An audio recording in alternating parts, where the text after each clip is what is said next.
Ya ini, oh ini, Raul 23. Pak Budi Asali lagi membidatkan Pak Stephen Tong, padahal sesama Calvinis. Ya, itu argumentasi Pak Budi Asali ya. Ini kompleks ya, saudara ya. Sebetulnya saya berencana memberikan tanggapan terhadap ini, saudara, karena dalam video Pak Budi Asali itu dia menyinggung saya ternyata, yang mengatakan MYM itu dan David Tong katanya. MYM dan David Tong itu tidak percaya kalau Katolik itu sesat begitu ya. Kira-kira begitu ya. Saya mendengar itu langsung saya WA Pak Budi Asali ya, saya WA. Saya bilang salah paham ini, saya bilang. Justru saya sedang berhadapan-hadapan dengan Katolik sekarang dan Katolik memaki-maki saya. Bagaimana mungkin saya mengatakan Katolik tidak sesat? Lalu saya bilang sama Pak Budi Asali, kayaknya Pak Budi Asali ini salah paham atau ada orang yang nggak benar itu yang membisikkan kepada Pak Budi Asali bahwa saya tidak percaya Katolik sesat. Banyak juga orang reform yang otaknya cekak, saudara ya. Sorry aja ya. Banyak pengikut-pengikut reform termasuk mungkin mengikuti saya, tapi ketika saya mengucapkan satu kalimat atau satu argumentasi yang dia tidak paham secara akademik, lalu dia tafsir sendiri, lalu buat kesimpulan sendiri ya. Ini ngaco juga ya saudara ya. Saya tidak tahu ini Pak Budi Asali dibisikkan oleh seseorang atau Pak Budi Asali mungkin dengar sepintas lalu salah paham. Saya berkata begini, kalau pengertiannya bidat, istilah bidat itu saudara, kalau istilah bidat itu ada indikatornya saudara. Siapa yang disebut bidat? Yang melawan doktrin Trinitas dan Kristologi. Dewi Natur Kristus. Bahwa Yesus 100% Allah, 100% manusia, dan pribadinya adalah pribadi Logos. Siapa yang melawan Trinitas dan Dewi Natur Kristus, dalam sejarah itu, itulah yang disebut sebagai bidat, saudara. Maka saya bilang dalam pengertian ini, gereja Katolik nggak masuk bidat. Gereja Ortodoks juga nggak masuk bidat. Protestan juga nggak masuk bidat, saya katakan begitu. Paham ya? Tapi saya lanjutkan saudara, makanya jadi orang jangan bodoh ya. Ini banyak juga orang-orang reform sendiri yang potong-potong pernyataan saya ya. Lalu saya bilang begini, tetapi Katolik itu banyak kesesatan-kesesatan serius di dalamnya. Ya, saya bilang banyak kesesatan-kesesatan, bahkan kesesatan serius di dalamnya yang menyebabkan Martin Luther, John Calvin, dan para reformator itu kemudian mereka mengadakan gerakan reformasi. Kalau tidak ada kesesatan, bagaimana bisa ada reformasi? Jadi pendeta reform seperti saya mengatakan Katolik tidak ada kesesatan. Ini kan ngawur ya. Lalu kemudian Pak Budi Asali mengatakan, oh kalau begitu nanti saya koreksi katanya. Saya koreksi di live TikTok atau di mana begitu ya. Ya, bahwa itu salah paham ya saudara ya. Nah, itu makanya saya berencana untuk memberikan tanggapan sebetulnya apakah masih perlu atau tidak ya saudara ya. Ya itu yang pertama ya saudara ya. Yang kedua,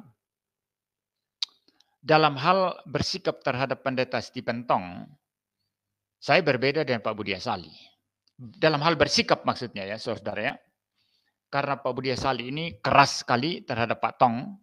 Kalau saya mengambil jalan yang lebih moderat. Kalau saudara memperhatikan, saya tidak pernah menyerang pendeta Ezra Soru secara keras sekali. Saya tidak pernah menyerang pendeta Budi Asali secara keras sekali. Saya tidak pernah menyerang Pak Deki Gadas keras sekali. Saya tidak pernah menyerang pendeta Stephen Tong atau siapapun keras sekali. Pokoknya yang namanya pendeta reform, enggak satupun yang saya pernah serang keras sekali. Apakah itu berarti bahwa saya selalu sama dengan mereka? Tidak. Saya dan Pak Ezra Soru ada beda. Ada yang beda. Pak Budi Asali ada juga yang beda. Dan Pak Stephen Tong ada yang beda. Tapi bagi saya tidak cukup alasan bagi saya untuk menyerang dengan keras. Nah, sehingga Pak Budi Asali pernah berkata ya, kalau MYM ini memang pokoknya kalau reform itu dia tidak mau. Kalau reform itu apapun itu pokoknya reform ya dia rangkul semua katanya begitu ya. Ya memang itu kebijakan saya. Paham ya? Karena bagi saya kalau dia reform, selama dia tidak melakukan kesalahan fundamental yang kesesatannya serius sekali, saya tidak akan utak-utik dia. Ya, saya tidak akan utik-utik dia ya. Pak Mangapul Sagala saja dulu ya, almarhum Pak Mangapul Sagala ketika yang lain menyerang beliau dengan keras sekali dalam perihal apa itu ya, doktrin keselamatan itu ya, saya mempunyai pendekatan yang lebih moderat terhadap beliau. Ya, iya seperti itu ya. Itu yang kedua ya. Jadi Anda berkata di sini Pak Budi Asali lagi membidatkan Pak Stephen Tong, padahal sesama Calvinis. Saya tidak akan mengatakan Pak Tong bidat ya, sebagaimana pernyataan Pak Budi Asali. Tapi Pak Budi Asali punya alasan jelas mengapa dia katakan Pak Stephen Tong itu bidat ya. Salah satunya kemarin itu saudara ya, ketika ada unggahan dari David Tong itu, kalau saya tidak salah, di mana GRII itu membangun gedung gereja Katolik. Nah, dan ini menyebabkan Pak Budi Asali membuat pernyataan keras. Kenapa Stephen Tong membangun gereja yang sesat? Begitu kan? Kalau membantu secara umum, membantu orang Katolik secara kemanusiaan, tidak apa-apa. Tapi kalau bangun gereja tempat ibadahnya, padahal itu sesat, itu salah, begitu ya. Nah, dalam konteks inilah Pak Budi Asali mengatakan bidat, ya. Paham ya? Sekali lagi saya tidak sekeras Pak Budi Asali, ya kalau mengatakan apa namanya, kalau sampai mengatakan Pak Tong bidat dalam konteks ini ya, saya tidak akan melakukan itu, saudara ya. Ini perbedaan fundamental saya dan Pak Budi Asali, ya. Ya, itu ya, jelas ya, saudara ya. Tapi kalau saudara bertanya kepada saya, posisi Pak MYM bagaimana? Bolehkah seperti GRI, seperti Pak Tong itu membangun gedung gereja Katolik? Dalam hal ini posisi saya sama dengan Pak Budi Asali. Saya tidak setuju itu. Ya, dalam hal ini posisi saya sama dengan Pendeta Budi Asali. Bagi saya ini satu kesalahan. Ya, kenapa? Alasannya, saya mau tanya, alasannya mendirikan gereja Katolik itu apa? Kalau alasan kemanusiaan, saudara, menurut saya lebih baik membantu mereka dalam hal sembako ya, bantu kehidupan mereka. Kalau ada orang Kristen ya, Anda Kristen Protestan, Anda Reform ya, Anda membantu anak-anak Katolik yang butuh uang sekolah, silakan, tidak apa-apa. Ya, Anda membantu anak-anak Katolik, bahkan bukan hanya Katolik loh saudara. Anda membantu orang-orang Buddha, anak-anak mereka sekolah, butuh uang sekolah. Kalau Anda punya uang, bantu mereka. Kalau Anda punya duit, anak-anaknya orang Islam, anak-anaknya orang Hindu, anak-anaknya orang aliran kepercayaan, ya, mereka butuh duit untuk lanjutkan kuliah, dan Anda punya uang, silakan dukung saudara. Memang kita orang Kristen harus mengasihi, menunjukkan kasih, begitu. Ya, tetapi kalau dalam hal untuk mendukung perkembangan satu agama, itu beda lagi saudara. Itu beda lagi, saudara. Saya tidak menemukan dasar Alkitab untuk seperti itu. Ya, dan kalau saya sih, saudara ya mungkin saya agak keras di sini, saudara ya. Kalau saya jangankan Katolik ya, jangankan Katolik. Sesama Protestan saja, kalau saya dengar doktrinnya kurang pas di hati saya, perhatikan baik-baik. Sesama Protestan saja, tapi kalau saya dengar doktrinnya itu kurang pas di hati saya, kalau saya punya uang, saya pun tidak akan mendukung pembangunan gerejanya. Paham ya? Saya tidak akan mendukung pembangunan gerejanya. Karena bagi saya ada doktrin yang nggak pas. Koreksi dulu itu. Koreksi dulu yang tidak pas itu, baru kita bisa mendukung ya. Tapi kalau membantu jemaatnya atau bahkan pendeta itu secara pribadi ya, mungkin pendetanya secara pribadi, kita tahu dia kesulitan. Ya kita bantu secara pribadi, nggak masalah itu saudara. No problem itu. No problem itu kemanusiaan, itu murni kemanusiaan, saudara. Sama juga kita, kalau kita kesulitan dibantu orang Islam, dibantu orang Buddha, masa Anda tidak mau terima bantuan orang-orang Buddha, orang Islam? Kalau saya sih mau terima, ya. Saya mau dibantu, ya mau terima bantuan orang Islam dalam konteks kemanusiaan. Paham ya? Tapi kalau ada orang Islam datang, Pak, saya punya uang sekian, saya mau mendukung pembangunan gereja Bapak, perhatikan ya, kalau ada orang Islam datang kepada saya, lalu bawa segepok uang, lalu bilang, Pak, saya lihat Bapak bangun gedung gereja, saya mau dukung pembangunan gedung gereja Bapak. Saya akan tolak itu. Saya bilang, maaf, saya tidak bisa terima, karena ini urusan saya dan jemaat saya sebagai orang Kristen. Paham ya? Nah, bagi saya tindakan GRI di sini ya itu kebablasan sih, ya. Menurut saya harusnya bantunya kepada jemaat Katolik ya, bukan membangunkan gerejanya. Ya itu saja sih kalau saya, tapi bagi saya ini tidak cukup bagi saya. Tidak cukup bagi saya untuk kemudian, menyerang keras Pak Tong atau menyerang keras GRI ya. Saya tetap menggunakan pendekatan yang lebih moderat, Saudara. Tapi bagi saya kalau ditanya, posisi Anda di mana? Ya saya setuju dengan Pak Budi Asali.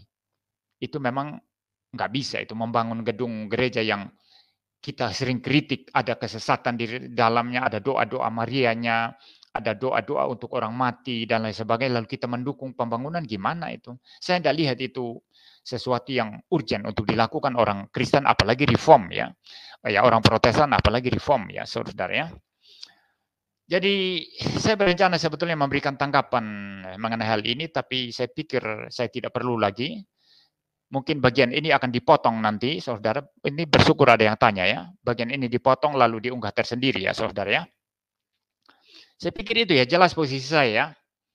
Ya, jadi saya tidak akan sekeras Pak Budi Asali dan saya akan selalu moderat terhadap teman-teman reform ya. Bahkan itu tidak menjadi agenda saya. Maksud saya begini, bahkan itu tidak menjadi agenda saya untuk membuat kritikan-kritikan atau apa. Selama itu tidak serius. Kecuali kalau Pak Stephen Tong mengatakan, ya kalau Pak Stephen Tong mengatakan, keselamatan tidak hanya dalam Yesus. Ini secara eksplisit ya. Tapi keselamatan juga bisa diperoleh di luar Yesus. Nah ini lain ceritanya ini. Saya berani berhadapan-hadapan, saudara. Saya berani sekali untuk berhadapan-hadapan untuk ini kan sudah sesat kalau seperti itu. Ya, itu sudah sesat sekali ya. Atau kalau Pak Stephen Tong suatu saat ini contoh ya, enggak, saya tidak percaya Pak Stephen Tong seperti itu ya. Saya percaya sekali Pak Stephen Tong tidak akan seperti itu ya. Misalnya Pak Tong mengatakan, biar bagaimanapun saudara, setelah saya pikir-pikir, saya semakin tua saya berani berkata bahwa Alkitab itu mengandung kesalahan-kesalahan. Nah ini lain cerita saudara. Saya akan berani sekali untuk ini saudara ya. Jadi kalau khusus dalam kasus ini saya tetap pada kebijakan pelayanan saya untuk selalu moderat dan untuk selalu lebih soft kepada teman-teman reform ya. Itu sebabnya walaupun saya ada perbedaan dan Pendeta Isra Soro ada, Pak Budi Asali ada, tapi kan saya tidak akan menyerang saudara.